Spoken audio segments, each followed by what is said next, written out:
ID नीचे रखो यार। तीसरे चरण में नींव के ऊपर मंदिर की कुर्सी, आप उसे मंदिर का फर्श कह सकते हैं, तकनीकी भाषा में मंदिर का प्लिंथ ऊंचा करने का काम चल रहा है। मंदिर की नींव में तो कंक्रीट है, लोहा वहां भी नहीं है, लेकिन फर्श और प्लिंथ का ऊंचा करना ये कर्नाटक और तेलंगाना के ग्रेनाइट पत्थरों से हो रहा है। मैं भी ग्रेनाइट के पत्थर से सटकर खड़ा हूं, आप उन पत्थरों के ब्लॉक देख रहे हैं। ग्रेनाइट के ये पत्थर, एक पत्थर उसे हम एक ब्लॉक कह सकते हैं। ग्रेनाइट का एक ब्लॉक लंबाई में 5 फीट लंबा, 2.5 फीट चौड़ा और 3 फीट ऊंचा है। एक ब्लॉक लगभग 2.5 टन का है और 37.5 37.5 घन फुट आकार एक ब्लॉक। ग्रेनाइट के ऐसे 17,000 ब्लॉक लगेंगे।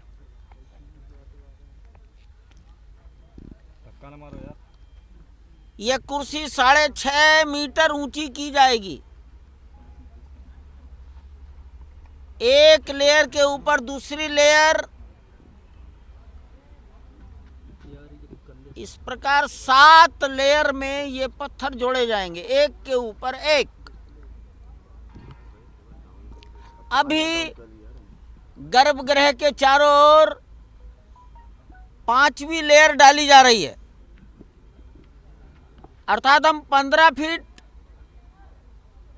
ऊंचाई हमने प्राप्त कर ली है कुर्सी प्लिंथ की।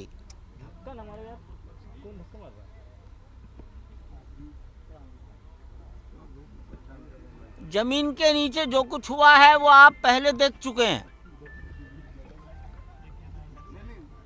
मंदिर के पश्चिम दिशा में हम जहां खड़े हैं वो मंदिर का पूर्वी कोना है।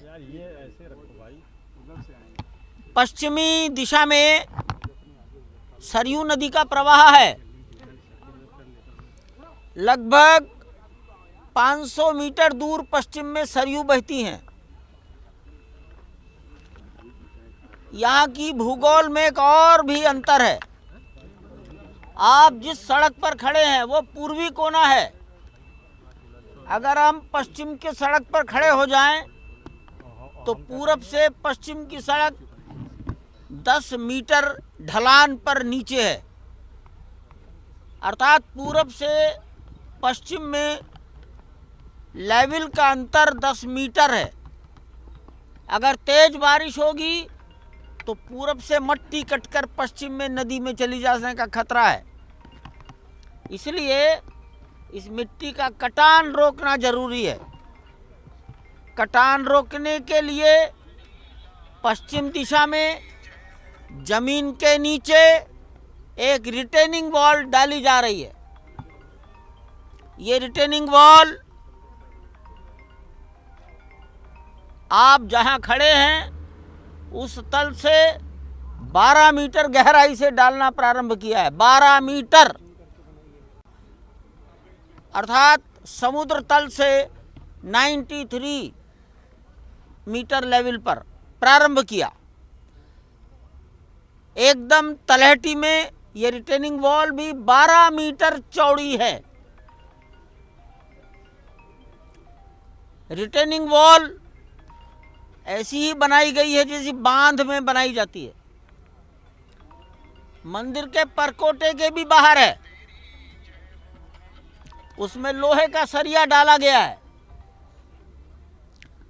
रिटेनिंग वॉल बनाने का काम और मंदिर की प्लिंथ ऊंची करने का काम साथ साथ चल रहा है।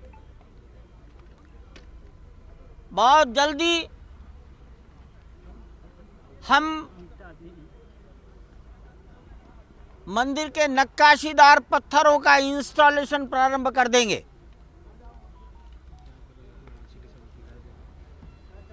उसकी घोषणा 3-4 दिन पहले की जाएगी और हम प्रयास करेंगे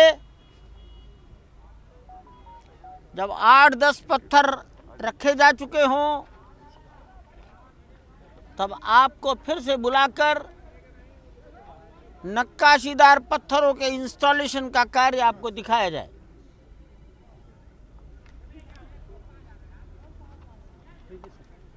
आज मेरे विचार से इतना पर्याप्त है। अभी कितना फीसदी काम हो चुका है मंदिर का, और मंदिर लोगों के मन में ये है कि मंदिर आखिर कब तक पूरा हो जाएगा? लोगों के मन में तो कुछ भी नहीं है, आपके मन में ज्यादा है। पूरा देश इंतजार कर रहा है। अभी कितने नहीं, कोई इंतजार नहीं कर रहा है। इंतजार 500 साल से कर रहे हैं। सर कितना कोई नहीं कर रहा। हुआ है अभी? 1 महीने पहले आकलन लगाने की कोशिश की गई थी। पत्थर की खरीदारी की क्या स्थिति है, पत्थर की नक्काशी की क्या स्थिति है, रिटेनिंग वॉल कितनी बन गई, कितना मटेरियल खरीद लिया, मार्बल मकराना कितना नक्काशी हो गया, इन सब का गणित लगाकर ये सोचा गया था, बताया भी गया था कि संभवतः हमने 29 से 30% काम प्राप्त कर लिया है, पूरा कर लिया है। और उसी आधार पर ये कहा गया कि दिसंबर 2023 तक गर्भगृह पर नक्काशीदार पत्थरों का काम पूरा हो जाएगा। पहली मंजिल में गर्भगृह के पीछे की ओर परिक्रमा बन जाएगी। गर्भगृह के पूर्व दिशा में एक मंडप और तैयार हो जाएगा और गर्भगृह में हम प्राण प्रतिष्ठा कर सकेंगे। प्राण प्रतिष्ठा करने के बाद भगवान के दर्शन इसी मंदिर में होंगे, अपने वास्तविक घर में होंगे। मंदिर का आगे का निर्माण कार्य और भगवान के दर्शन ये साथ साथ चल सकते हैं। ठीक है। भाई साहब, ये जो पत्थर हैं आपस में इस पदार्थ से जोड़े जा रहे हैं। अनिल जी टिकटॉक करेंगे? आइए कर लेते हैं, फट से आइए टिकटॉक कर लेते हैं।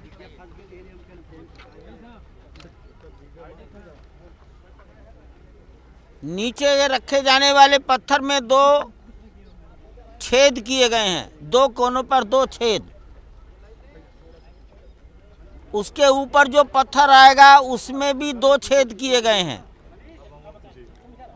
और उसके बीच में पत्थर की एक कील डाल दी जाएगी।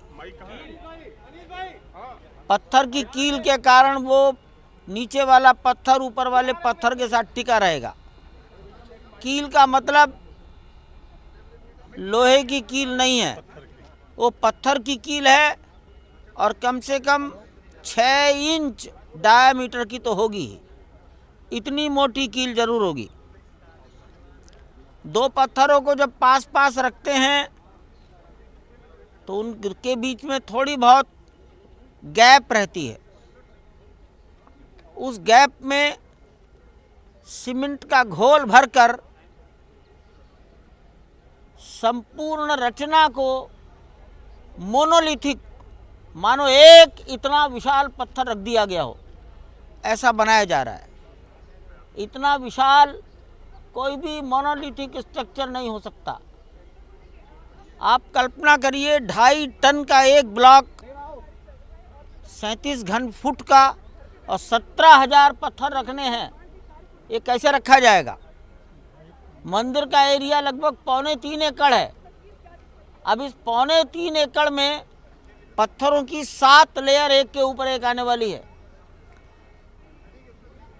काम मनुष्यों ने करना है और मशीन नहीं करना है। मनुष्य की भूमिका बहुत थोड़ी है, मशीन की भूमिका ज़्यादा है। आप देख रहे हैं सामने 2.5 टन का पत्थर आदमी उठा ही नहीं सकता, और ये मशीनों से काम हो रहा है। ऐसी मशीनें लाई गई हैं जिन मशीनों में चुंबकत्व की शक्ति है, और वो मशीन पत्थर के ऊपर रखकर प्रेशर डालती है और वो पत्थर मशीन से चिपक जाता है, और ये 2.5 टन का पत्थर मशीन आसानी से उठा लेती है। अदरवाइज बेल्ट डालनी पड़ती है।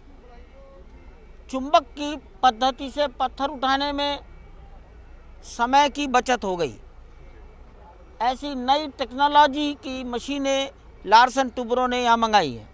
सर इसकी लागत और खर्च की जो बात हो रही है भी 400 बाई 300 में बन रहा है प्लिंथ का एरिया। नहीं, प्लिंथ उतना ही है जितने में मंदिर बनेगा, 2.71 एकड़।